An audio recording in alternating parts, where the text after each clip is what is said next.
जैसा कि आपने पहले दिन चेतन सर और सरबजीत सर से आपने सीखा, पहले दिन शुरुआत में आपने जो सीखा था वो 9 कोर पॉइंट्स को लेके आपने सीखा था कि एक न्यू ब्लड को 9 कोर कौन सा पॉइंट है जो कि एक नया ब्लड जो हमारे पास नया लोग हमारे बिजनेस को आपको शुरू करते हैं उसके लिए बहुत जरूरी था।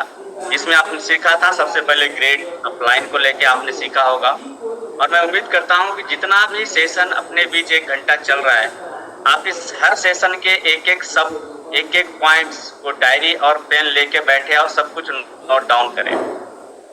एक एक बात को आप लिखे, एक एक बात को आप समझे, क्योंकि ये मौका आपको मिला हुआ है आज रेलवे में चेतन सर और सरबजीत सर से इतना बड़ा ज्ञान सीखने का। तो आप इसको एक एक चीज को जरूर नोट डाउन अपने डायरी पेन में करें, जरूर इसको आप नोट करें ताकि ये सेशन आपके पास आपकी डायरी में जिंदगी भर इस सेशन को अटेंड करते रहें। और जब भी कहीं आप मीटिंग, जब भी कहीं ट्रेनिंग्स, जब भी कहीं आप कुछ बात करने के लिए जाएं तो आप ऐसे ऐसे टॉपिक्स का सेशन को पढ़ के जाएं जो जरूरी है, तो आपके लिए बहुत काम आएगा। तो पहला दिन आपका जो 9 पॉइंट था उसके ऊपर पहला तो ग्रेट अपलाइन के ऊपर आपने बात किया हुआ था सर ने। दूसरा था जो एक ग्रेट टीम, दूसरा बात आपने ग्रेट टीम को लेके सर ने आपको बताया था। तीसरा 9 कोर पॉइंट के ऊपर सर ने वर्किंग सिस्टम को लेके आपको डिफाइन किया कि वर्किंग सिस्टम कैसा होना चाहिए। चौथा रेगुलर ट्रेनिंग्स को लेके सर ने आपको गाइड किया था कि हमें रेगुलर ट्रेनिंग बेसिस पे करनी चाहिए। उसके बाद पांचवा शेयरिंग को लेके सर ने बताया था कि हमें इस बिजनेस में शेयरिंग कितना जरूरी है, शेयरिंग का कितना बड़ा महत्व है। छठा चीज आपको बताया था वीकली टीम मीटअप, कि हमें अपने वीकली टीमों के साथ लगातार मीट करते रहना चाहिए। सातवां चीज सर ने बताया था कि विनर्स डे लगातार करते रहना चाहिए। आठवां चीज सर ने बताया था कि डेमो किट आपके पास अवेलेबल होना चाहिए, ये बहुत काम आएगा आपको इस बिजनेस के अंदर। और नौवां चीज बताया था वो सर ने बताया था प्रेजेंटेशन किट, यानी ये 9 कोर पॉइंट पहले दिन सर ने आपको बताया था जो कि आपके लिए बहुत महत्वपूर्ण था। मुझे उम्मीद है कि आप सब लोगों ने लिखा होगा। और दूसरे दिन का सेशन, जो दूसरे दिन कल का सेशन अटेंड आप सब लोगों ने किया है, दूसरे दिन का सेशन उससे भी और लाजवाब सर ने आपको डिफाइन किया है। कल के सेशन में जो आपने लिया था ये ग्रेट अपलाइन, क्योंकि अपलाइन की वजह से हम सारे लोग कामयाब होते हैं। तो कैसी अपलाइन होनी चाहिए, तो एक ग्रेट अपलाइन में क्या क्या क्वालिटी होनी चाहिए, क्या क्या गुण होना चाहिए। क्यों? क्योंकि आप भी एक ग्रेट अपलाइन है। जितने भी लोग आप सेशन अटेंड कर रहे हैं कहीं ना कहीं आप भी एक ग्रेट अपलाइन है। तो सर ने बताया है कि ग्रेट अपलाइन के अंदर क्या क्या क्वालिटी होना चाहिए, क्या क्या गुण होना चाहिए, जिसमें कल सर ने आपको बताया, चेतन सर और सरबजीत सर ने टॉक शो के माध्यम से, ये ग्रेट अपलाइन के 15 गुण होना चाहिए, जिसमें से कल आपने 6 गुण के बारे में, 6 क्वालिटी के बारे में आपने सीखा है सर से। जो पहला आपने सीखा है ग्रेट अपलाइन का गुण वो है पहला नॉलेज, कि क्या क्या नॉलेज एक ग्रेट अपलाइन के अंदर होना चाहिए। मुझे उम्मीद है कि आप सब लोगों ने इसको अपने डायरी में नोट डाउन किया होगा और बहुत अच्छे से आपने लिखा होगा और समझा होगा। दूसरा एक ग्रेट अपलाइन में बताया होगा सर ने कि ग्रेट अपलाइन ईमानदारी को लेके आपको पॉइंट सर ने बताया है कि ग्रेट अपलाइन ईमानदार होना चाहिए, और बड़ी सारी चीजें डिफाइन किया है सर ने आपके बीच कल। तीसरा चीज सर ने आपको बताया होगा कि जो एक ग्रेट अपलाइन में शिष्टाचार और व्यवहार को लेके तीसरा पॉइंट सर ने आपको बखूबी कल बताया और समझाया होगा।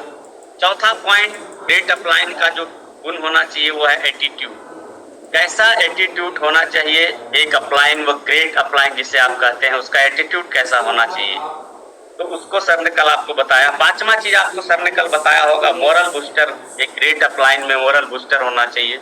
छठा चीज सर ने आपको बताया होगा कि ग्रेट अपलाइन डाउन लाइन को हमेशा प्रमोशन दिलाने में मदद करता है, क्योंकि एक ग्रेट अपलाइन हमेशा चाहता है कि मैं बनूं या ना बनूं, मेरा डाउन लाइन जरूर इस बिजनेस में बने। और इस बिजनेस का एक बहुत बड़ी ताकत है कि हमारा डाउन लाइन बनता है, हमारा डाउन लाइन प्रमोशन लेता है, हमारा डाउन लाइन आगे बढ़ता है, जिसकी वजह से हम सारे अपलाइन इस बिजनेस में आगे बढ़ते हैं। तो ये 6 पॉइंट सर ने कल आपको बखूबी बहुत अच्छे तरीके से समझाया। और आज का जो पॉइंट है ठीक उसके आगे का पॉइंट है कि और कितने पॉइंट्स हैं, 9 पॉइंट्स एक ग्रेट अपलाइन को लेके, जिसके विषय में सर आज आपके बीच बताने और सिखाने समझाने वाले हैं। तो बहुत ध्यान से इस सेशन को बहुत अच्छे से, बहुत ध्यान से और एक एक पॉइंट्स को बारीकी से लिखिए, क्योंकि अब हम सेशन की शुरुआत करने जा रहे हैं आज के इस पॉइंट को लेके। और आप जरूर आगे नोट डाउन करें और इस पॉइंट को लिखें। और मैं उम्मीद करता हूं कि आज का दिन अगले 2 दिन से और बेहतरीन और खास आज होने वाला है, और इसके बाद कल का और दिन आपके पास बचा है। तो आज आप पूरा भरपूर लिखें और फायदा उठाएं, और कल के दिन का इंतजार करें। तो चलिए आज शुरुआत करते हैं फिर से एक अच्छे और जोरदार सेशन, एक ज्ञानवान, एक अमृत वाणी सेशंस के साथ चेतन सर और सरबजीत सर के लिए। थैंक यू सो मच, धन्यवाद। कंटिन्यू प्लीज, आगे का सेशन चलाएं।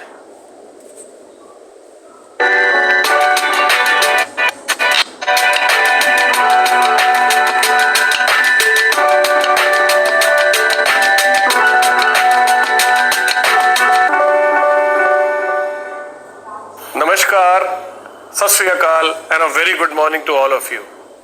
एक बार फिर से स्वागत है दोस्तों आप सबका हमारे कार्यक्रम talk show with Chetan sir में। हमारा जो लास्ट एपिसोड था दोस्तों, उसमें हमने बात की थी कि एक ग्रेट अपलाइन के 5 गुण कौन से होते हैं जो उसे एक ग्रेट अपलाइन बनाते हैं। उनमें से हमने 6 गुण कवर किए थे पिछले एपिसोड में। आज हम 7वें गुण पर बात करेंगे, और अपनी बात को आगे बढ़ाने के लिए मेरे साथ मौजूद है इस समय स्टूडियो में मिस्टर चेतन हांडा। तो दोस्तों स्वागत है चेतन सर का। Thank you very much Sarabjit, thanks lot. Hello everyone, आपके प्यार के लिए बहुत बहुत धन्यवाद। जैसा कि सरबजीत ने बताया कि हम पिछले एपिसोड में एक ग्रेट अपलाइन के अंदर क्या गुण होने चाहिए उसकी बात कर रहे थे। हमने पिछली बार 6 गुणों की बात करी थी। आज हम 7वें गुण से शुरू होंगे और 15वें गुण तक जाएंगे। तो सरबजीत, एक ग्रेट अपलाइन के लिए जो 7वां गुण है वो ये है कि उसके लिए डाउनलाइन हमेशा पहले होती है। डाउनलाइन फर्स्ट एटीट्यूड, ये 7वां गुण है एक ग्रेट अपलाइन का। उसके लिए सबसे पहले डाउनलाइन है, क्योंकि वो महान अपलाइन अच्छे से जानती है कि हमारा बिजनेस देने का बिजनेस है, लेने का बिजनेस नहीं है। जिन लोगों को आपने इस बिजनेस में जोड़ा है, आपकी मॉरल रिस्पॉन्सिबिलिटी भी है उनको कामयाब करने की, और बिजनेस का मॉडल भी ऐसा है कि अगर वो कामयाब होते हैं तो आप नेचुरली कामयाब हो जाते हैं। तो एक ग्रेट अपलाइन हमेशा ये सोचती है कि मैं अपनी डाउनलाइन का प्रमोशन कराना चाहती हूँ। वो अपने प्रमोशन की कभी चिंता नहीं करती, कभी कोई कैलकुलेशन नहीं करती। ठीक, और यही हमारे बिजनेस मॉडल की ब्यूटी भी है। अगर आप ट्रेडिशनल मॉडल में जाएं, अगर आप कहीं जॉब करते हैं, ऑफिस में हैं और आपके सिर पे आपके बॉस हैं, तो एक बॉस कभी नहीं चाहता कि कोई मुझसे ज़्यादा काबिल व्यक्ति मेरे नीचे आ जाए, क्योंकि उससे इनसिक्योरिटी हो जाती है कि कल इसका प्रमोशन हो जाएगा, मुझे ही सुपरसीड करके चला जाएगा। लेकिन हमारे बिजनेस में हम दिन रात ये दुआ मांगते हैं कि भगवान करे हमारे नीचे हमसे 100 गुना ज़्यादा काबिल आदमी आ जाए, क्योंकि जब वो कामयाब होएगा उसकी कामयाबी से हमारी कामयाबी भी जुड़ी हुई है। और ये हमारे बिजनेस की ब्यूटी है, मॉडल ही ऐसा है। तो इसलिए हमारा बिजनेस कॉपरेशन पे बेस्ड है, जबकि बाहर की दुनिया के जो वर्किंग स्टाइल है वो कंपटीशन पे बेस्ड है। हमारा कॉपरेशन पे बेस्ड है, यहाँ कंपटीशन नहीं है। इसीलिए ग्रेट अपलाइंस हमेशा इस एटीट्यूड को कैरी करती हैं कि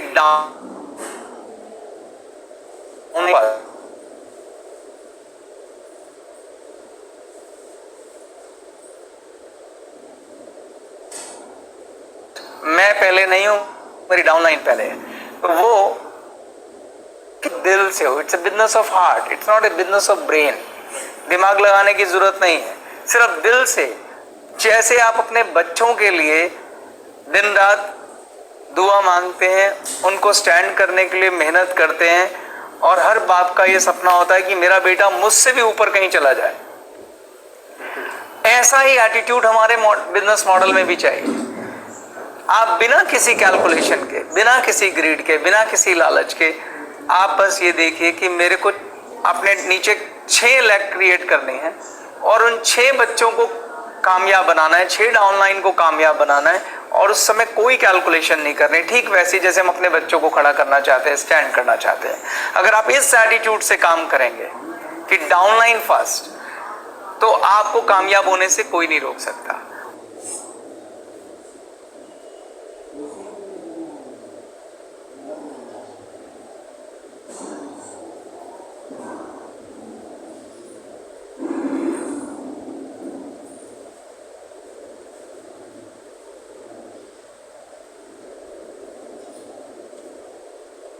परेशान नहीं होना है आप में से किसी को, थोड़ा नेटवर्क का इशू है और वेट करें। जब आप अटेंड कर रहे हैं तो अच्छे से अटेंड करेंगे।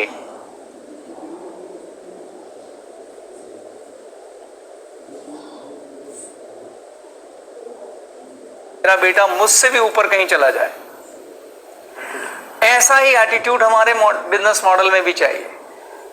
आप बिना किसी कैलकुलेशन के, बिना किसी ग्रीड के, बिना किसी लालच के, आप बस ये देखिए कि मेरे को अपने नीचे 6 लैख क्रिएट करने हैं और उन 6 बच्चों को कामयाब बनाना है, 6 डाउनलाइन को कामयाब बनाना है, और उस समय कोई कैलकुलेशन नहीं करनी। ठीक वैसे जैसे हम अपने बच्चों को खड़ा करना चाहते हैं, स्टैंड करना चाहते हैं।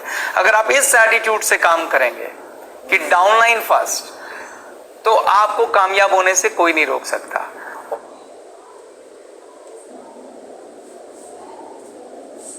ये आपके नेटवर्क में एक बहुत खूबसूरत कल्चर को भी जन्म देता है। जब आपका एटीट्यूड होगा डाउनलाइन फर्स्ट, तो आपके डाउनलाइन का एटीट्यूड होगा अपलाइन फर्स्ट, क्योंकि आप कुएं में जैसी आवाज देते हैं वैसी ही एको वापस आती है। यही एक फैमिली कल्चर का असूल भी है। तो जब आप अपनी डाउनलाइन के लिए दिन रात मेहनत करते हैं तो उनके दिल में भी आपके लिए एक स्पेशल जगह हो जाती है, और डाउनलाइन भी मिलकर ये सोचने लग जाती है मेरा प्रमोशन हो ना हो, मैं अपनी अपलाइन का प्रमोशन चाहती हूँ, मैं उसके सिर पे ताज देखना चाहती हूँ। तो ये बड़ा खूबसूरत सा एक केमिस्ट्री क्रिएट होती है आपकी टीम के अंदर, एक बहुत कमाल की सिनर्जी क्रिएट होती है, जहां सारी अपलाइन अपनी डाउनलाइन को प्रमोट करना चाहती हैं और सारी डाउनलाइन चाहती हैं हमें अपने प्रमोशन की परवाह नहीं है, हमारी अपलाइन का प्रमोशन होना चाहिए। तो वो उसको एक रिस्पेक्ट और डिग्निटी से जोड़ के देखना शुरू कर देती है। यस, बहुत खूब सर। हम जिस नेटवर्क को लीड करते हैं सर, उसमें भी जिस तरह जब आप कह रहे थे तो मैं सोच रहा था, तो मेरे मन में बहुत सारे लोग ऐसे आए जो वाकई में जिन्होंने आपकी इस बात को सार्थक करके दिखाया है। हमारे बीच में आज हमारे एक साथी मौजूद नहीं है, उनका नाम है राजू सिंह। मैं जब उनके बारे में सोचता हूँ जब भी, तो मुझे लगता है कि वो बिल्कुल उस तरह की एक ग्रेट अपलाइन थे जिन्होंने हमेशा इस परंपरा को ध्यान में रखते हुए ही काम किया है। वो हमेशा अपनी टीम को आगे बढ़ाना, उनके प्रमोशंस करवाने, उनके बारे में सोचना, कभी अपने आप को आगे ना रख के हमेशा टीम को आगे रखना। तो हर वो क्वालिटी जिसका आप जिक्र कर रहे हैं वो मैंने उनमें देखी, और आज भी बहुत सारे लोग ऐसे मौजूद हैं जो इस परंपरा पे काम करते हैं सर। उसमें सर हमारे बीच में यहाँ मौजूद जनार्दन जी हैं, राजेश मोदी जी हैं। मैं हर एक का नाम तो नहीं ले सकता क्योंकि ऐसे बहुत सारे लोग हैं जिन्होंने इस परंपरा पे काम करते हुए अपने जीवन को जिया है। उन्होंने डायरेक्ट सेलिंग में जितना समय भी बिताया है सर, उन्होंने इस परंपरा का हमेशा ध्यान रखा है कि कैसे अपने से आगे अपनी डाउनलाइन को रखा जाए, उनकी प्रमोशन के लिए काम किया जाए, उनके चेक के लिए काम किया जाए। तो ऐसे बहुत सारे लोग हमारे नेटवर्क में मौजूद हैं कि मार्गदर्शन में हम लोगों ने ये सीखा है कि कैसे डाउनलाइन को आगे बढ़ाया जाता है, कैसे डाउनलाइन के लिए काम किया जाता है। और वाकई में हमने ये भी देखा है जब तो डाउनलाइन भी आपके लिए जान लगाती है, और वो इतना खूबसूरत एक्सपीरियंस होता है। यकीनन जो लोग इस परंपरा में एक एक करके अपनी लेग खड़ी करते रहेंगे, उनको उनके सारे सपने पूरे होंगे, उनके ड्रीम पूरे होने से कोई नहीं रोक सकता। अब मैं सरबजीत 8वें गुण की तरफ आता हूं। एक should be a problem solver, यानी कि वो किसी भी समस्या का समाधान प्रस्तुत करने वाला होना चाहिए। वो समस्या फैलाने वाला नहीं होना चाहिए, वो समस्या का हिस्सा नहीं होना चाहिए, वो समाधान का हिस्सा होना चाहिए। ये 8वां और बहुत महत्वपूर्ण गुण होता है एक महान अपलाइन में। जैसा कि मैंने आपको पहले भी बोला था सरबजीत, कि दुनिया में कोई ऐसी जगह नहीं है जहां आए दिन कोई ना कोई समस्या खड़ी नहीं होती, कोई ना कोई चैलेंज खड़ा नहीं होता। और डेफिनेटली चूंकि आप एक लीडर हैं, तो जब भी समस्या आती है तो लोग आपकी तरफ देखते हैं, दे कम टू यू। अब यहाँ बहुत महत्वपूर्ण हो जाता है कि आप उसे कैसे डील करते हैं। जैसे मैं आपको ये बात एक थोड़े से लाइट मूड में एक उदाहरण से समझाने का प्रयास करता हूँ। मान लीजिए ये कमरा जहाँ हम बैठे हैं और इसमें एक ट्यूबलाइट लगी हुई है और वो जलबुझ हो रही है, खराब हो गई है।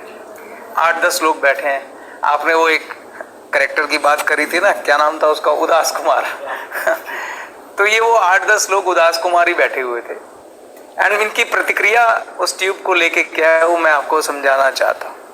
उनमें से एक उठा, कह रहा है कि ये जो ट्यूब खराब है, अगर अच्छी कंपनी की लगाई होती तो आज ये दिन नहीं देखना पड़ता, ये ट्यूब ऐसे नहीं कर रही होती।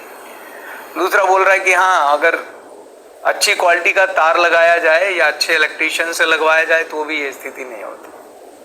तीसरा बोला इसमें मेंटेनेंस डिपार्टमेंट की गलती है, अगर वो ठीक समय पर इन ट्यूब्स को बदलता रहे तो भी ये प्रॉब्लम नहीं होगी। तो सभी ने बहुत सुंदर सुंदर बातें करी, पर उनमें से कोई भी ऐसा नहीं था जो खड़ा होकर बोला कि चलो इसको ठीक कराए। Nobody want to become the part of solution, कि कोई एक व्यक्ति खड़ा हो जिस डिपार्टमेंट से रिलेटेड वो समस्या उस व्यक्ति के पास जाए और अपना कंप्लेंट दर्ज कराए कि ट्यूब खराब है, इसको आप प्लीज बदल दीजिए। ठीक, तो दूसरों में दोष ढूंढना में हमें मजा आता है, यू नो, क्योंकि उससे हमारी एक सिक्योरिटी क्रिएट होती है। बट एक महान व्यक्ति इस सब चीजों में अपना समय व्यर्थ नहीं करके सीधा समाधान की बात करता है। जैसे मैं आपको बहुत सुंदर स्टोरी से बात समझाने का प्रयास करता हूँ। एक बहुत ही कमाल का पेंटर था और वो अपने गुरु का सबसे बेहतरीन शिष्य था। और एक दिन उसके गुरु ने बोला कि अब तुम्हारी पेंटिंग की शिक्षा पूरी हो गई है और तुम बहुत अच्छे पेंटर हो, सर्वश्रेष्ठ पेंटर हो, अब आपकी शिक्षा पूरी हो गई है और अब आप जा सकते हैं। उस पेंटर के मन में आया कि मेरे गुरु, जो कि इस धरती के सर्वश्रेष्ठ गुरु हैं, अगर उन्होंने मुझे बोला है कि मैं पेंटिंग सीख गया हूं तो मुझे इसकी परीक्षा लेनी चाहिए। उन्होंने क्या किया, उन्होंने अपनी लाइफ की एक मास्टरपीस पेंटिंग बनाई और उस पेंटिंग को शहर के चौक में लगा दिया और नीचे उन्होंने लिखा कि इस पेंटिंग में अगर किसी को कोई भी कमी दिखाई देती है तो उस पर आप एक निशान लगा दें। वो बड़े आत्मविश्वास के साथ उस पेंटिंग को वहां लगा गए कि ये पेंटिंग परफेक्ट है, इसमें कोई गलती ढूंढी नहीं जा सकती। और सुबह लगा के आ गए और शाम को बड़े आत्मविश्वास के साथ देखने के लिए पहुंचे कि देखें लोगों ने क्या जवाब दिया। और वो देखकर हैरान रह गए कि उस पेंटिंग पर निशान ही निशान, निशान ही निशान, निशान ही निशान, निशान ही निशान थे। और जब उसने उस पेंटिंग को देखा, कह रहे हे भगवान, मेरे गुरु कह रहे थे कि मैं सर्वश्रेष्ठ पेंटर हूं, मेरे में इतनी कमियां, मेरी पेंटिंग में इतनी परेशानी। तो वो तो डिप्रेशन का शिकार हो गए। बड़े दुखी मन से वो पेंटिंग को उतार कर घर लाए और अगले ही दिन उस पेंटिंग को लेकर अपने गुरु महाराज के पास पहुंच गए कि गुरुदेव, आप तो कह रहे थे मैं सर्वश्रेष्ठ पेंटर हूं, देखो लोगों ने मेरी पेंटिंग का क्या हाल किया। गुरुदेव उसको देखकर मुस्कुराए। उन्होंने कहा अच्छा एक काम करो, तुम हूबहू एक पेंटिंग और बनाओ। उसने पेंटिंग फिर से बनाई। उसने कहा इसे वापस उसी चौक पे लगा के आओ, मगर नीचे ये लिखना कि इस पेंटिंग में आपको कुछ भी गलत लग रहा है, कृपया उसे ठीक कर दें। और वो अगले दिन उस पेंटिंग को उसने वापस लगाया और लिखा कि इसमें जो भी कमी लग रही है आप उसे कृपया ठीक कर दें। आपको क्या लगता है उस दिन शाम को क्या हुआ होगा? मुझे लगता है सर उस पेंटिंग पे कोई निशान नहीं होगा। परफेक्ट, एक भी निशान नहीं था। Because nobody want to part of solution, सब प्रॉब्लम फैलाना चाहते हैं। That is the attitude. तो ग्रेट अप्लायंस जो होती हैं वो प्रॉब्लम सॉल्व करने की तरफ फोकस करती हैं, प्रॉब्लम फैलाने की तरफ नहीं। क्योंकि मैं आपको वैसे भी बता दूं कि ये क्यों महत्वपूर्ण हो जाता है हमारे बिजनेस के अंदर। आपको याद होगा मैंने कहा था हमारा बिजनेस पॉजिटिव ऊर्जा का बिजनेस है, मोटिवेशन का बिजनेस है। आपको अपने अंदर फायर चाहिए, अग्नि चाहिए, एनर्जी चाहिए। जब आप किसी भी तरह का नेगेटिव डिस्कशन करते हैं, इवन ट्यूब खराब करने का भी नेगेटिव डिस्कशन करते हैं, तो आप एक नेगेटिव ऊर्जा फैलाते हैं जो आपके टीम वर्क, आपके मोटिवेशन, आपके एनर्जी लेवल के लिए घातक है। तो हमारे बिजनेस में बहुत जरूरी है कि जो ग्रेट अप्लायंस हैं, जो उनका एटीट्यूड है वो प्रॉब्लम सॉल्वर का एटीट्यूड होना चाहिए। तो ग्रेट अप्लायंस का एटीट्यूड प्रॉब्लम सॉल्वर का एटीट्यूड होना चाहिए। आप बिल्कुल ठीक कह रहे हैं चेतन सर कि एक अपलाइन को प्रॉब्लम सॉल्वर होना चाहिए। मैं आपसे एक ऐसी घटना शेयर करता हूं, एक ऐसी ग्रेट अपलाइन की जो मात्र 15% के लेवल पर थी और उसने ये साबित किया कि लेवल से फर्क नहीं पड़ता, आपके एटीट्यूड से फर्क पड़ता है। चाहे आप किसी भी लेवल पर हो, अगर आपके सामने कोई समस्या आए तो आप उसका हल ढूंढ सकते हैं। ये घटना है एक जगह है बुलंदशहर की। बुलंदशहर में एक व्यक्ति ज्वाइन हुआ, खालिद नाम का। खालिद को ज्वाइन कराने वाले का नाम था महेश, जो उनके स्पॉन्सर थे। और खालिद और महेश जिस ग्रेट अपलाइन की टीम में ज्वाइन हुए थे, उस व्यक्ति का नाम था सूरज, जो कि 15% के लेवल पर थे, जिनकी मैं बात कर रहा हूँ सर। तो खालिद जो है सर, खालिद के ज्वाइन करने पर एक चैलेंज ये उत्पन्न हुआ कि जहां पर खालिद रहते थे वहां पर दूर दूर तक कोई फ्रेंचाइजी मौजूद नहीं थी, और जहां खालिद का एड्रेस था वो जगह कोरियर कंपनी के मुताबिक भी ओडीए लोकेशन पर आती थी, यानी कि वहां पर कोरियर की भी डिलीवरी संभव नहीं थी। तो समस्या ये खड़ी होगी सर कि इस खालिद तक प्रोडक्ट कैसे पहुंचेंगे। सूरज ने हार नहीं मानी और इसका सॉल्यूशन निकालने के लिए खालिद से कहा कि खालिद, तुम दुनिया के एक ऐसे बिजनेस में ज्वाइन हुए हो जिसमें तुम चाहो तो तुम्हारी लाइफ चेंज हो सकती है, और इसके लिए हम सब तुम्हें मिलकर कामयाब करने के लिए तैयार है। लेकिन जो भी चैलेंज है इसे हम मिलकर सॉर्ट आउट करेंगे, और इसके लिए थोड़ी सी चैलेंज, थोड़ी सी परेशानी तुम्हें भी उठानी पड़ेगी। क्या तुम उसके लिए तैयार हो? तो खालिद ने कहा मैं तैयार हूं। सूरज ने पूरी टीम की मीटिंग ली सर, और उसने उस मीटिंग के अंदर ये घोषणा की कि यदि बुलंदशहर के अंदर कोई भी व्यक्ति है जो कि आपके जान पहचान का है तो आप हमें उसका नाम और उसका एड्रेस बताएं। क्योंकि सूरज ने ऐसा इसलिए किया क्योंकि सूरज के मन में एक आइडिया था कि हम कोई एक ऐसा एड्रेस ढूंढते हैं जो कि खालिद के नजदीक हो, जो कि नॉन एडीआई लोकेशन पे आता हो, यानी कि जहां पर कोरियर की डिलीवरी संभव हो। तो वो अगर एरिया करीब 4-5 किलोमीटर के रेडियस में मिल जाए तो खालिद वहां से जाकर स्कूटर पे पिकअप करके ले आएगा और उससे उसका नेटवर्क बढ़ जाएगा। तो जब ये मीटिंग ली तो उसी मीटिंग के अंदर एक नीलम नाम की लड़की बैठी हुई थी सर। उसने बोला कि मेरी बहन है पुष्पा जो वहां पर रहती है। तो जब पुष्पा का एड्रेस लिया गया और कोरियर कंपनी से पता लगाया गया तो वो नॉन ओडीए लोकेशन पर आता था सर, और वो मात्र 5 किलोमीटर की दूरी पे था खालिद से। खालिद ने बोला कि मैं वहां से प्रोडक्ट ले आऊंगा, और पुष्पा ने भी एग्री कर लिया कि हम आपके यहाँ की डिलीवरी एक्सेप्ट कर लेंगे और आप हमारे यहाँ से प्रोडक्ट ले जाइएगा। एक चैलेंज उस समय निकल के आया था, उसका इतना ब्यूटीफुल समाधान हुआ, और मैं आपको, मुझे आज बताते हुए बहुत खुशी है सर कि वो एक अकेला लड़का खालिद जो वहां पर ज्वाइन हुआ था बुलंदशहर में, आज उसके नीचे करीब 30 से ज्यादा लोगों का नेटवर्क काम कर रहा है, और आज वो रीजनल मास्टर लेवल पर है। क्या बात। और ईश्वर ने चाहा तो वो आने वाले समय का डायमंड भी है। तो सर इस प्रकार जो है सूरज ने इस प्रॉब्लम को सॉल्व किया और ये साबित किया कि अगर आप एक ग्रेट अपलाइन है तो समस्या कोई भी हो, आपका एटीट्यूड प्रॉब्लम पे ना हो कि सॉल्यूशन पे अगर होगा तो आपको हर समस्या का हल मिल सकता है। बहुत सुंदर सरबजीत जी, बहुत सुंदर। जो ग्रेट अप्लायंस होती हैं वो किसी भी प्रॉब्लम्स में जब वो सोल्यूशन क्रिएट करते हैं तो कितने ही खालिद के जीवन बदल जाते हैं। तो हम अब अगले पॉइंट की तरफ चलते हैं, 9वें गुण की बात करेंगे। तो दोस्तों, एक महान अपलाइन का 9वां गुण होता है कि he is a great pleasure. वो एक महान प्रशंसा करने वाला व्यक्तित्व होता है, दूसरों की तारीफ करने वाला व्यक्तित्व होता है। वो कभी भी उस अवसर को अपने हाथ से नहीं जाने देता जहां किसी दूसरे की प्रशंसा की जा सकती है। मैं झूठी प्रशंसा की बात नहीं कर रहा हूं। अगर आप अपनी टीम में, अपने आसपास, अपने साथियों में देखेंगे तो अनेकों अनेक खूबियां होती हैं जिसे हम नजरअंदाज कर जाते हैं। अनेकों अनेक लोग अच्छे काम करते हैं जिन्हें हम नजरअंदाज कर देते हैं। अनेकों अनेक वो ऐसे कार्य करते हैं जो प्रशंसा के लायक होते हैं लेकिन हम नजरअंदाज कर देते हैं। लेकिन एक महान अपलाइन गलती से भी ये गलती नहीं करती।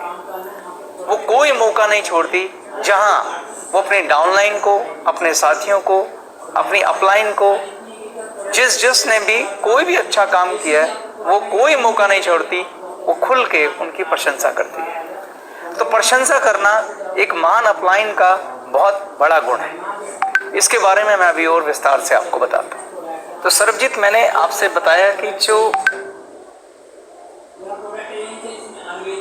अभी तक जितने भी कैंडिडेट से मुझे लगता है बहुत अच्छा से आप सीख रहे हैं सर की आगे जो 15 क्वालिटी है उसको लेके।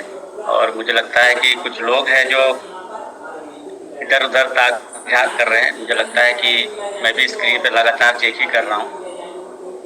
काफ़ी लोग हैं जो अच्छे से एक एक पॉइंट को नोट डाउन कर रहे हैं। कुछ लोग हैं जो आपस में बात कर रहे हैं, या कुछ लोग मुझे लगता है लिख नहीं रहे हैं। तो मुझे लगता है सब लोग ज़रूर लिखें क्योंकि आपके लिए बहुत बड़ा ज्ञान है। और मुझे लगता है कि अभी तक सर ने 2 पॉइंट के ऊपर बहुत अच्छे से बात किया है। 7वां पॉइंट पे लेके सर ने बात किया है कि डाउनलाइन फर्स्ट एटीट्यूड है ना। एक अपलाइन जो है वो हमेशा डाउनलाइन को आगे रखता है। दूसरा बात सर ने अभी किया है आप सबके बीच में, वो है कि प्रॉब्लम सॉल्वर। ये जो एक लीडर होता है ना, ग्रेट अपलाइन होता है, वो प्रॉब्लम को सॉल्वर होता है, प्रॉब्लम को सॉल्व करता है। सर ने उदाहरण के साथ भी आप सभी लोगों को सिखाने की कोशिश किया है सर ने, है ना। एक बहुत अच्छा उदाहरण, क्योंकि उदाहरण से हम सब लोग बहुत ज़्यादा सीखते हैं। सबसे ज़्यादा ज्ञान उदाहरण से हम सबको मिलता है।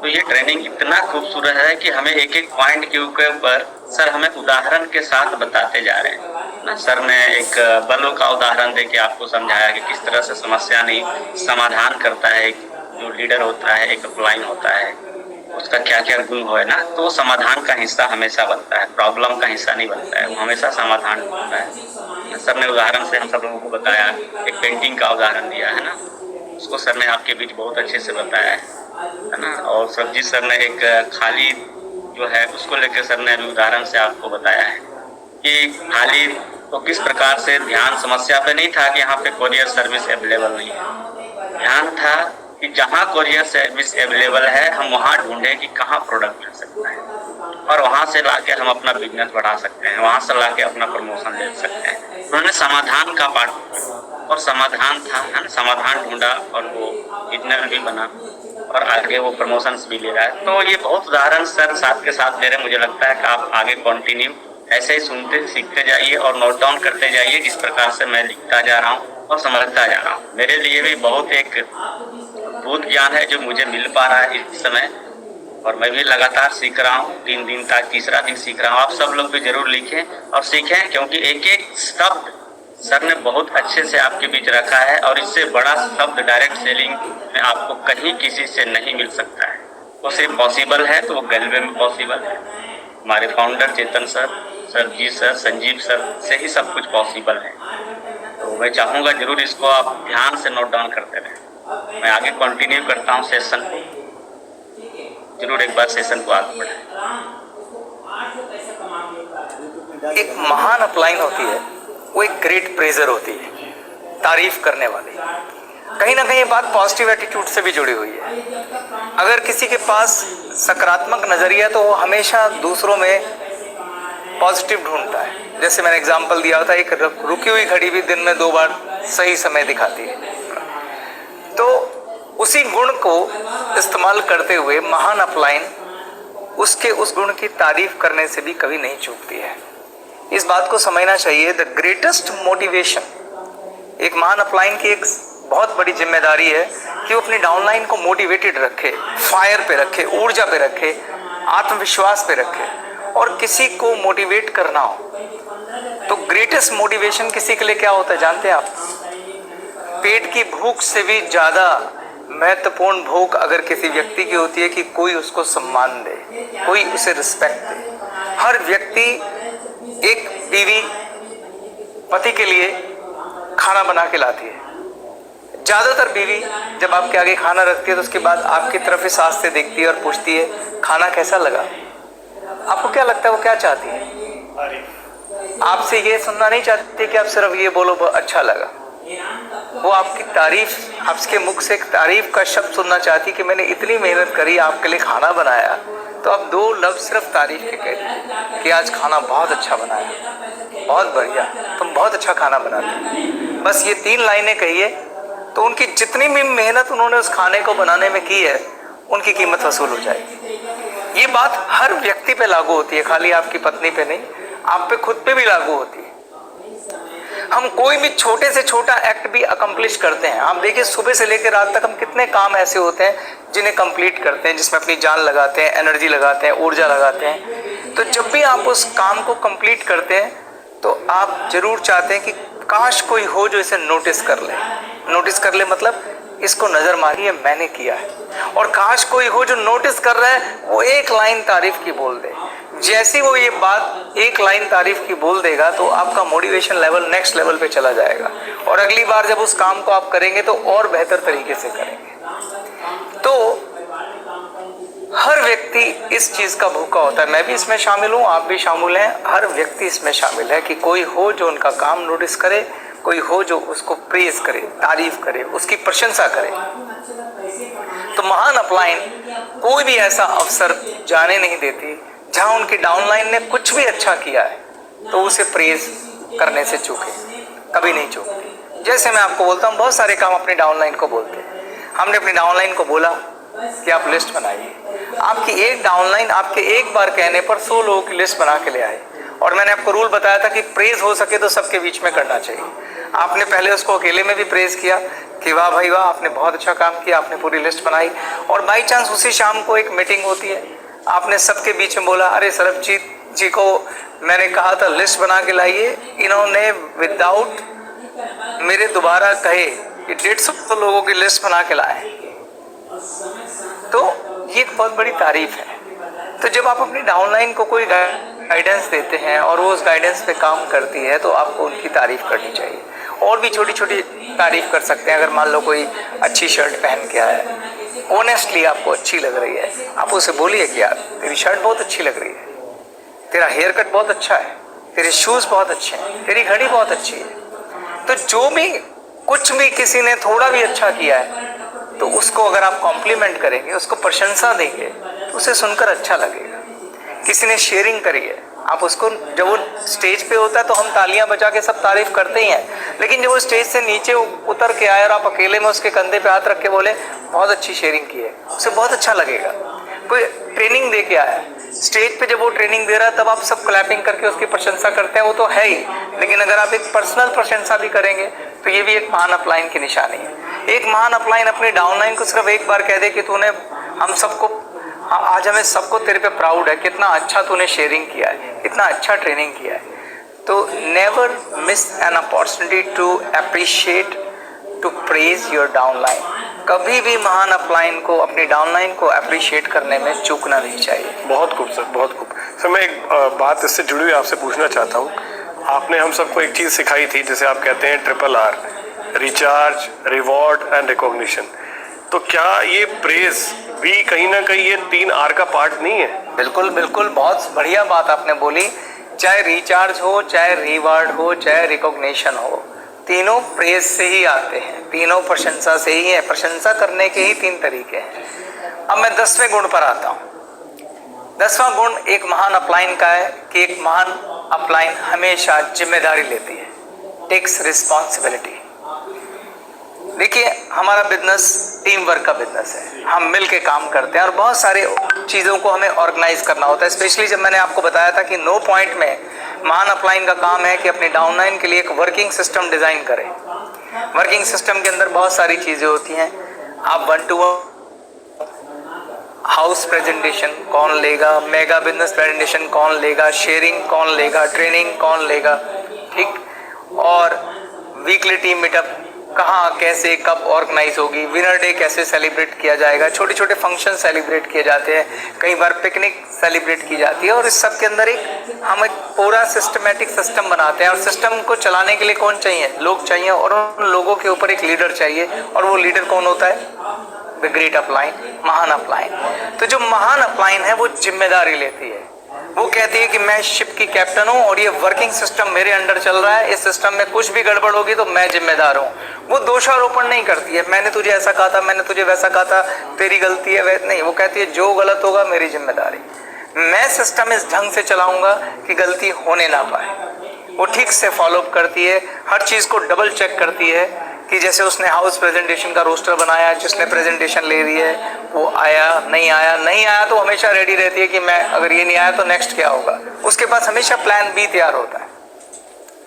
तो महान अपलाइन किसी भी काम की जिम्मेदारी लेती है और उस काम को एक जुनून के तहत, एक पैशन के तहत अपने अंजाम पे पहुंचाती है, अपने फिनिश लाइन पे पहुंचाती है।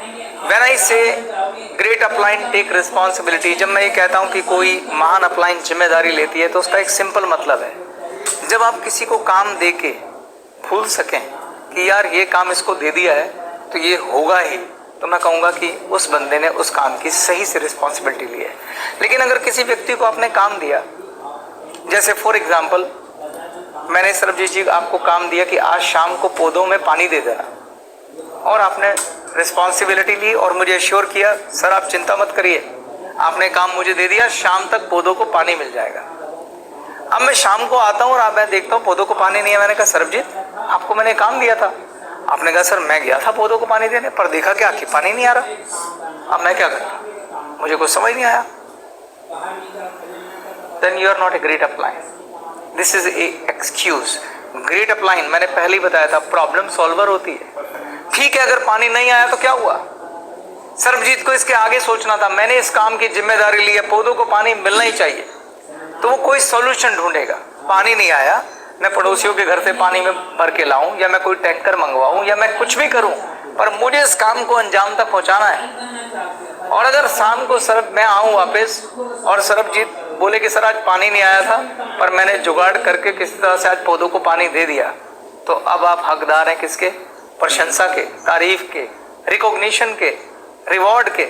और एक महान अपलाइन को ये आपको देना चाहिए, जो मेरा कर्तव्य होगा कि सरबजीत ने आउट ऑफ द बॉक्स जाके काम किया।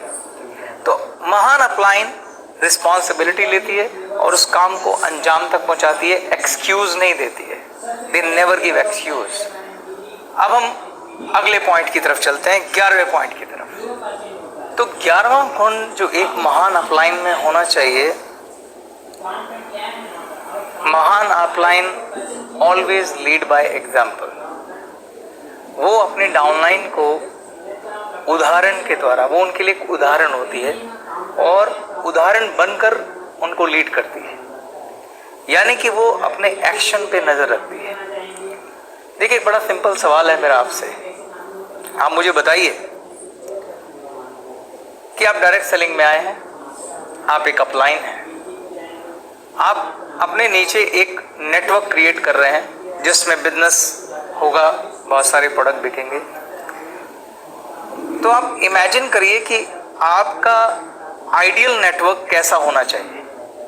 जब मैं कह रहा हूं कि आइडियल नेटवर्क कैसा होना चाहिए, तो उससे मेरा मतलब है कि आपके नेटवर्क में, आपकी टीम में जो भी लोग हैं, उनका आप क्या एक्शन देखते हैं आइडियली, आप क्या उम्मीद करते हैं कि उन्हें अपनी दैनिक दिनचर्या में, बिजनेस दिनचर्या में क्या क्या करना चाहिए।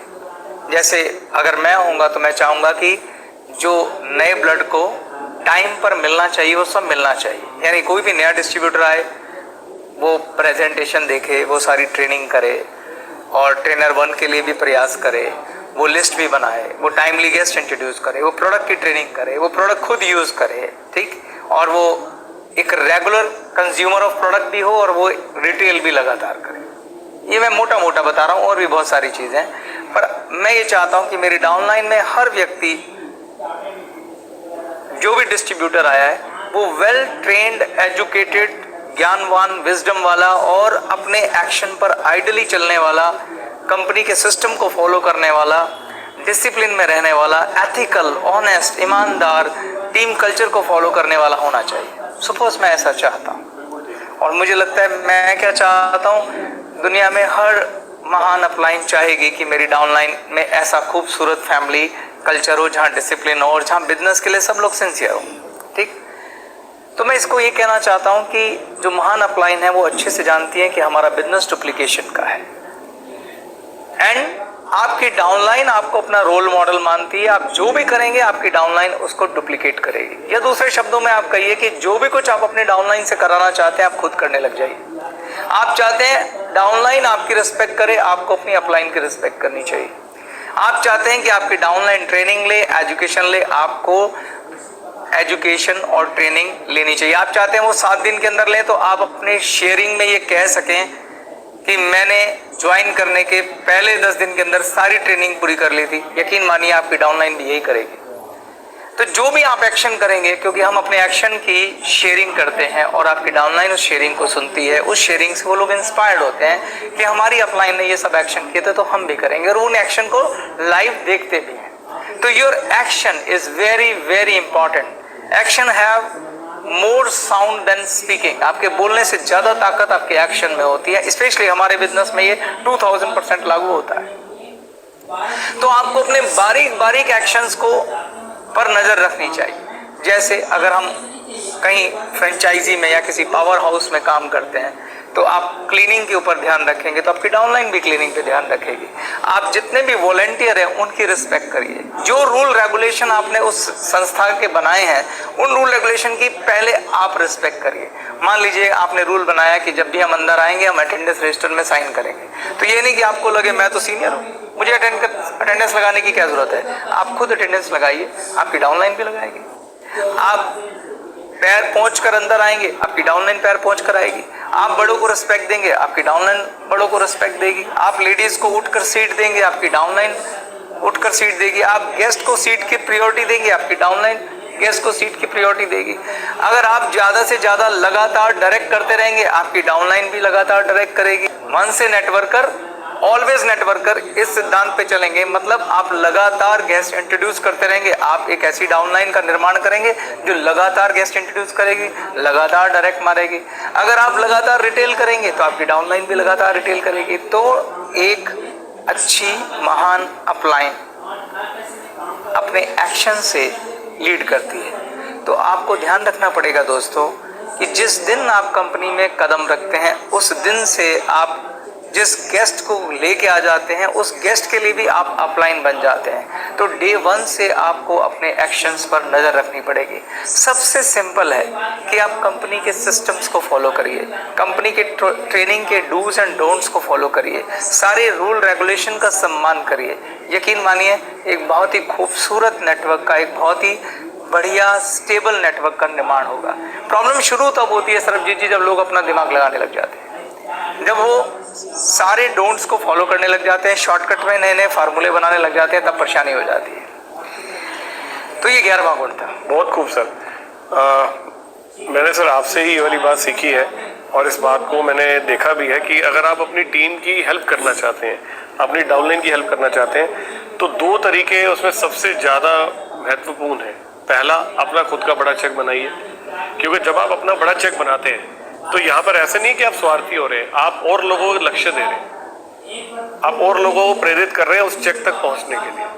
तो मुझे लगता है कि अगर आप ये चाहते हैं कि आपकी डाउनलाइन बड़े चेक क्रिएट करें तो उसके लिए सबसे पहले आपको खुद आइडियली उसे करने की ज़रूरत है। और वो कैसे होगा? अगर आप चाहते हैं वो लोग लेग्स खोलें तो आपको सबसे पहले अपनी डायरेक्ट करनी चाहिए जो भी आपने कहा। और दूसरा, आपको खुद स्टेज पर आना चाहिए। अगर आप स्टेज से अपनी टीम को सिखाते हैं, अगर आप स्टेज पर आकर चेक लेते हैं, तो मुझे लगता है ये 2 एक्शन अपने आप में कंप्लीट है, जो कि एग्जाम्पल से लीड करने के लिए एक ग्रेट अपलाइन को करने चाहिए। बहुत सही बोला आपने सरबजीत जी। एक महान अपलाइन की जिम्मेदारी होती है कि वो एक अच्छा एग्जाम्पल बन के अपने डाउनलाइन को दिखाए। 2 से ज़्यादा लेग्स को रन करे, बड़ा चेक बनाए और एक कंपनी के रूल्स रेगुलेशन की रिस्पेक्ट करे। एक महान अपलाइन को हमेशा समय का पंक्चुअल होना चाहिए। अगर उसने कहीं समय दिया है तो वहाँ जरूर पहुँचे और टाइम पे पहुँचे। और अगर किसी वजह से लेट हो रहा है, वैसे ऐसा रेयरेस्ट ऑफ रेयर होना चाहिए, तो समय पर इन्फॉर्म करना चाहिए। ये सारे जेस्चर डुप्लीकेट होंगे। आप अपनी डाउनलाइन में कैसा कल्चर क्रिएट करना चाहते हैं वो आपका एक्शन डिसाइड करेगा। मैंने देखा है हमेशा एक डिसिप्लिन और प्रोफेशनल अपलाइन की डाउनलाइन भी डिसिप्लिन एंड प्रोफेशनल होती हैं। आप डाउनलाइन के रिकॉर्ड्स रखिए, आप डाउनलाइन को फॉलोअप दीजिए। जो आप अपनी डाउनलाइन के साथ करने जा रहे हैं वो आपकी डाउनलाइन भी अपनी डाउनलाइन के साथ करेगी। मैं यहाँ पर एक बहुत बढ़िया और इम्पॉर्टेंट बात बताता हूँ। आपको ना इस छोटे से मैथमेटिक को समझना पड़ेगा दोस्तों। आपको लग सकता है कि मैं बहुत सारा कुछ बोल रहा हूँ आपको करने के लिए, आपको ये करना है, आपको वो करना है, पर मैं आपको ये कहना चाह रहा हूँ कि आपको ये गौर फरमाना होगा कि आप अपनी उन 6 डायरेक्ट के साथ समय बिता रहे हैं जिन्हें आप भविष्य का डायमंड बनाना चाहते हैं। ऐसे मानिए आपके 6 बच्चे हैं और डेफिनेटली जब बच्चे छोटे होते हैं उन पे सबसे ज़्यादा समय लगाना पड़ता है, उन पे सबसे ज़्यादा एनर्जी लगानी पड़ती है, क्योंकि उस समय उनका बेस बन रहा होता है, उनका आधार बन रहा होता है, वो उस समय उनकी नींव तैयार हो रही होती है।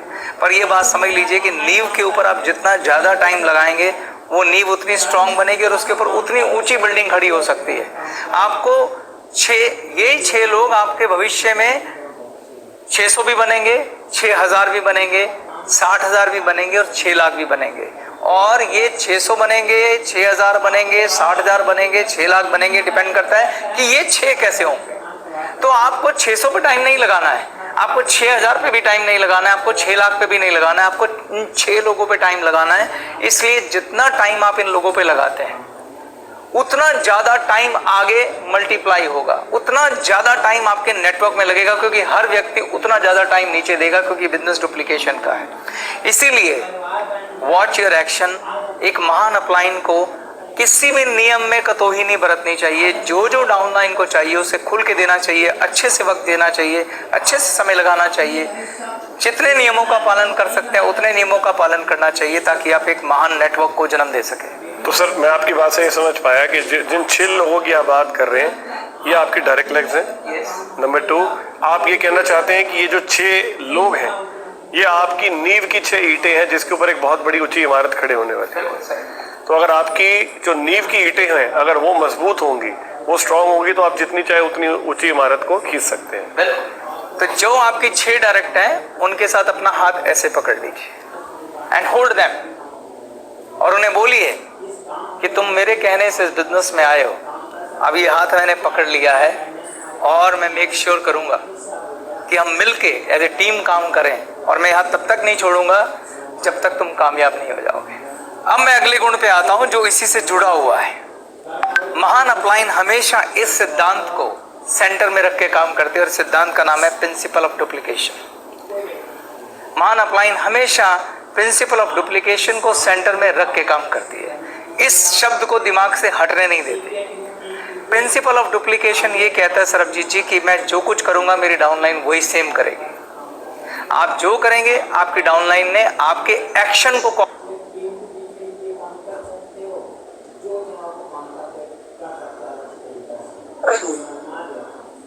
अभी तक मुझे उम्मीद है कि अभी आपने पूरा 11 के 11 पॉइंट्स को आप सब लोगों ने कंप्लीट तरीके से आपने समझा होगा और नोट डाउन किया होगा। इससे पहले 2 पॉइंट ऑलरेडी कवर किया है सर ने, उसके बाद मैं चलता हूँ थोड़े से आपको 9 पॉइंट्स के ऊपर लेकर, मुझे लगता है आप लोग लिखे भी होंगे।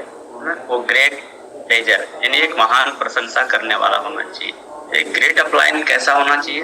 वो प्रशंसा करने वाला चाहिए, अपनी डाउनलाइन को प्रशंसा करने वाला होना चाहिए। कोई भी काम आपकी डाउनलाइन अच्छी करे तो उसको प्रशंसा करना होना चाहिए कि काम अच्छा कर रहा है। तो अच्छा प्रशंसा करने वाला एक ग्रेट अपलाइन जो होता है वो होता है, आप उनकी प्रशंसा करें, है ना। आपकी डाउनलाइन में अगर सर ने उदाहरण से समझाया कि मैंने बोला नहीं बट ये 100 लोगों का लिस्ट बनाया है, तो आप उनकी प्रशंसा करें। सर ने उदाहरण से हर बात को ना सर एकदम उदाहरण से आपको समझाने की कोशिश कर रहे हैं, एक एक बात को एक एक कई उदाहरण से समझाने की कोशिश कर रहे हैं। तो आप प्रशंसा के पात्र बने।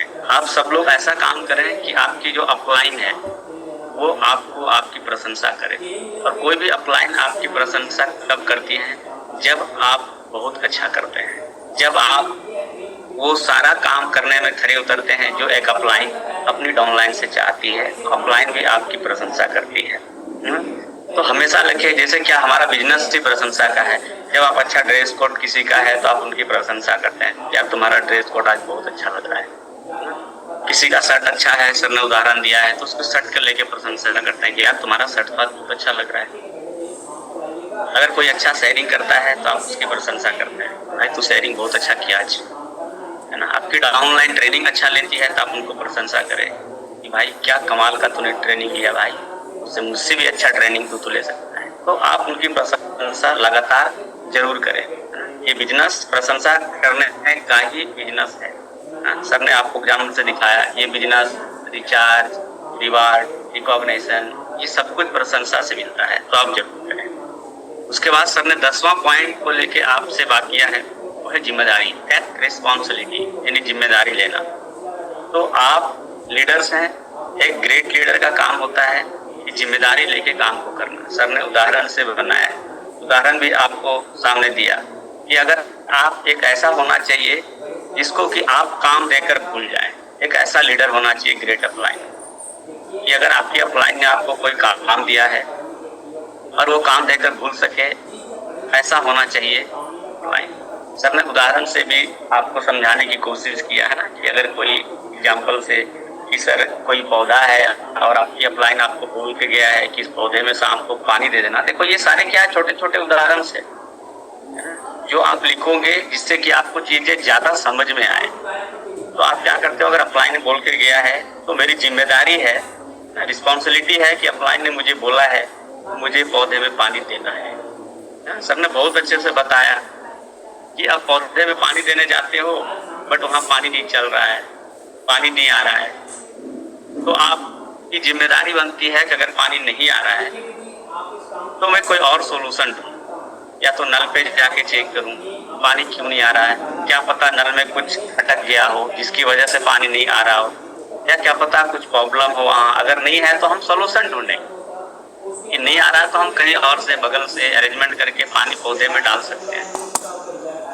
तो ये होता है सोल्यूशन, जो सर ने हमेशा पहले ही बताया है कि अपलाइन क्या होता है, वो सोल्यूशन पे काम करता है, प्रॉब्लम पे काम नहीं करता है। तो आपने उसको पानी दिया किसी भी तरह से, जब आपकी अपलाइन शाम को आया तो आपने बोला सर पानी तो नहीं आ रहा था बट मैंने अरेंजमेंट करके पौधे में पानी डाल दिया है सर। तो ये होता है जिम्मेदारी कि आपने अपलाइन की जिम्मेदारी को निभाया।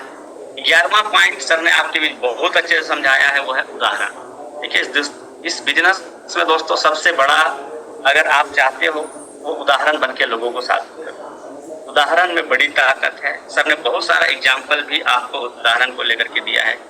आप उदाहरण को लेकर जो काम करते हैं, सर ने एक बताया है लास्ट में, सर ने आपको ये भी बोला है कि आप उदाहरण बनिए, आप एजुकेशन लीजिए, आपका डाउनलाइन एजुकेशन लेगा, आप ट्रेनिंग लेंगे, आपका डाउनलाइन ट्रेनिंग लेगा, आप शेयरिंग करेंगे, आपका डाउनलाइन शेयरिंग करेगा। यानी जो कुछ आप सिखाना चाहते हो अपने डाउनलाइन को, वो सबसे पहले आप खुद कीजिए।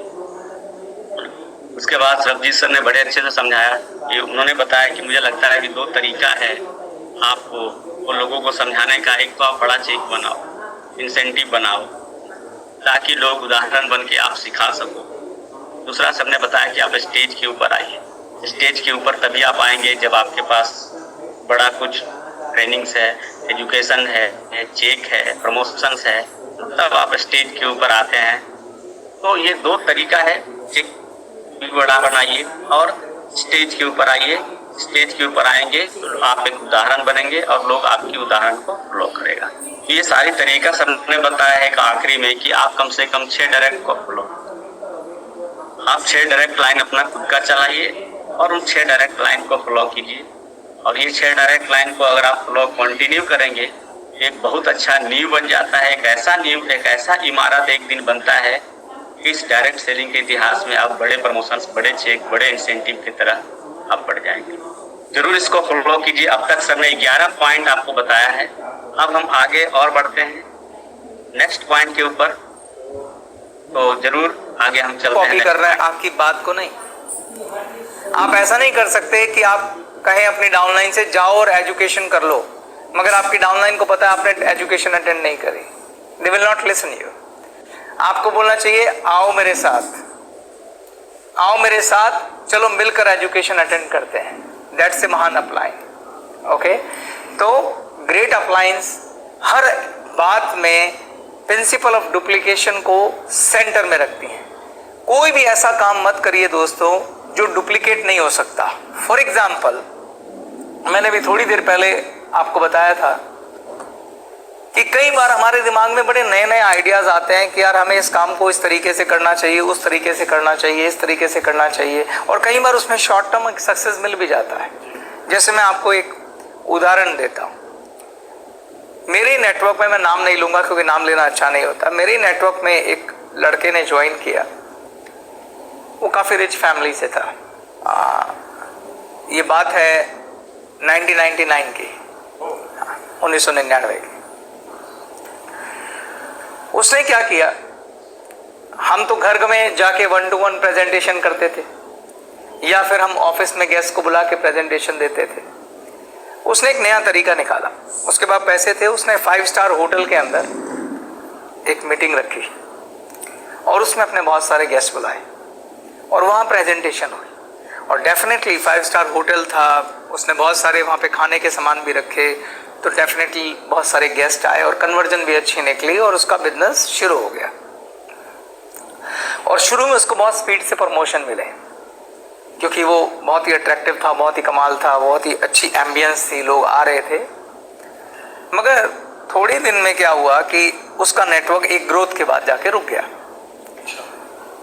उसकी मुझसे बात हुई, उसने कहा यार कि मेरा नेटवर्क बहुत तेजी से ग्रो किया और बहुत अच्छा हम कर रहे थे, मगर अचानक नेटवर्क रुक गया। मैंने कहा मैं जानता हूं तेरा नेटवर्क क्यों रुक गया। तो उन्होंने बोला क्या, क्यों रुक गया? मैंने कहा क्योंकि तुमने सिस्टम को तोड़ा। अब इसमें क्या फ्लॉ था मैं वो बताने जा रहा हूं सरबजीत जी। वो एक रिच फैमिली से था, वो 5 स्टार होटल अफोर्ड कर सकता था, वो बहुत सारे एम्बियंस अफोर्ड कर सकता था, लेकिन जरूरी नहीं कि जो उसके नीचे लोग के बाद लोग जुड़े वो उतने रिच फैमिली से हों। तो नेटवर्क ग्रो किया, जब तक वो खुद खर्च कर सकता था उसने कर लिया, मगर एक लिमिट के बाद उसकी भी बस हो गई। पर नीचे वाले लोग उस चीज को कॉपी नहीं कर पाए, उसको डुप्लीकेट नहीं कर पाए, वो इतना महंगा होटल अफोर्ड नहीं कर पाए, वो इतनी लेविश प्रेजेंटेशन अफोर्ड नहीं कर पाए। उसका नतीजा क्या हुआ? जब लोगों ने, नीचे के लोगों ने 1-to-1 प्रेजेंटेशन करने की कोशिश करी, चूंकि बिजनेस डुप्लीकेशन का है, जब उनके गेस्ट ज्वाइन हुए तो उन्हें लगा जब तक 5 स्टार होटल में प्रेजेंटेशन नहीं होगी गेस्ट ज्वाइन होगा ही नहीं। तो एक मानसिकता हो जाती है, वो एक दिमाग में बात बैठ जाती है और लोगों ने काम करना बंद कर दिया, जिससे उसका नेटवर्क गिर गया। तो इसलिए बहुत जरूरी है इस बिजनेस में, महत्वपूर्ण ये नहीं है कि आप क्या कर सकते हैं, महत्वपूर्ण ये है कि जो आप कर सकते हैं क्या वो बाकी लोगों के लिए भी आसानी से कॉपी किया जा सकता है। कोई भी ऐसी ट्रेनिंग क्लास, कोई भी आपका एक्शन, कोई भी आपकी ऐसा तरीका जो आपको लगता है कि आपकी डाउनलाइन आसानी से उसे डुप्लीकेट नहीं कर सकती, उसको आसानी से कॉपी नहीं कर सकती, उसको इस बिजनेस में एक्सपेरिमेंट करने की गलती ना करें। हो सकता है आपको शॉर्ट टर्म रिजल्ट मिल जाए पर लॉन्ग टर्म में वो कोलैप्स हो जाएगा। इसलिए जो महान अपलाइन है हमेशा बिजनेस में इस सिद्धांत को सेंटर में रखती हैं, प्रिंसिपल ऑफ डुप्लीकेशन। कुछ भी ऐसा मत करिए जो डुप्लीकेट ना हो सके। जैसे अगर आप 1-to-1 प्रेजेंटेशन करते हैं, अपने घर में आपके घर गेस्ट आया, प्रेजेंटेशन कर रहे हैं, आपको लगे यार मेरे पास तो पैसे है, वो लोग खाली बिस्किट रखते थे, मैं समोसे भी रख सकता हूँ, मैं रसगुल्ले भी रख सकता हूँ, मैं हल्दीराम की मिठाई भी रख सकता हूँ, तो मैं आपको कहूँगा डोंट डू इट। आप सिंपल बिस्किट रखिए क्योंकि वो आसानी से डुप्लीकेबल है। अमीर आदमी भी रख सकता है, गरीब आदमी भी रख सकता है। तो आपको दिमाग में रखना पड़ेगा कि आपकी डाउनलाइन में हर तबके का व्यक्ति आएगा, अमीर भी आएगा, गरीब भी आएगा, पढ़ा लिखा भी आएगा, अनपढ़ भी आएगा, सब्जी वाला भी आएगा, होटल वाले भी आएगा, डॉक्टर भी आएगा, लॉयर भी आएगा, हर तरह का व्यक्ति आएगा। कोई भी ऐसी पद्धति, कोई भी ऐसी प्रणाली को अपनी डाउनलाइन में अपने काम करने के सिस्टम में ना लगाएं जिसे कोई वर्ग अडॉप्ट ना कर सके या डुप्लीकेट ना कर सके। परफेक्ट है, बहुत बढ़िया। तो जो 13वां गुण एक महान अपलाइन में होना चाहिए वो है respect your upline what ever happen. अपनी अपलाइन को बहुत सम्मान करना, चाहे कुछ भी हुआ हो। इस बिजनेस में आप सब कुछ अपनी अपलाइन से सीखते हैं और अपनी अपलाइन को डुप्लीकेट करते हैं, फिर आप खुद एक अपलाइन बन जाते हैं और फिर आप अपनी डाउनलाइन को वो सब कुछ सिखाते हैं और वो उसको डुप्लीकेट करके उसे भी अपलाइन बना देते हैं और वो भी यही करती है। यानी हमारे बिजनेस में आप सीखते हैं और उसके बाद सिखाते हैं। यहाँ हम सीखते हैं सिखाने के लिए। तो इस सिलसिले में जो सबसे महत्वपूर्ण कड़ी है वो है respect. A downline always should respect upline. अब जैसा कि मैंने आपको बताया था कि आपकी डाउनलाइन वही करेगी जो आप करेंगे। तो अगर आप चाहते हैं कि आपकी डाउनलाइन आपकी रिस्पेक्ट करे बतौर अपलाइन, तो आपको भी अपनी अपलाइन जितनी भी ऊपर तक अपलाइन है उन सब की रिस्पेक्ट करनी होगी। और ये बहुत इसेंशियल है। जैसा कि मैंने बोला था कि इस बिजनेस में नेगेटिव डिस्कशन, नेगेटिव ऊर्जा की कोई जगह नहीं है। अगर किसी अपलाइन को, अपने नेटवर्क को खराब करना है तो बहुत सिंपल तरीका बता रहा हूं, आप नेगेटिव डिस्कशन शुरू कर दीजिए। और नेगेटिव डिस्कशन करना बहुत आसान है। अगर आप किसी चीज में कमियां ढूंढना चाहें तो आप भगवान में भी कमियां ढूंढ सकते हैं। जैसे मैंने जो स्टोरी बताई थी कि अगर एक व्यक्ति ने जब वो तस्वीर चौक पे लगाई थी तो हर आदमी उसमें निशान लगा के चला गया था। नेगेटिव ढूंढना सबसे आसान काम है। जो पुरुषार्थ का काम है वो पॉजिटिव ढूंढने का काम है। तो आपको चाहे कुछ भी हो जाए अपनी अपलाइन की रिस्पेक्ट करनी नहीं छोड़नी है। ऐसा हो सकता है, ऐसा मुमकिन हो, ऐसी पॉसिबिलिटी है कि आपको अपनी अपलाइन से कुछ शिकायतें हों। कई लोगों की अपलाइन उनको सपोर्ट नहीं करती हैं, या कई बार अपलाइन जो है वो अच्छी नहीं होती है, कई बार अपलाइन एथिकल नहीं होती है।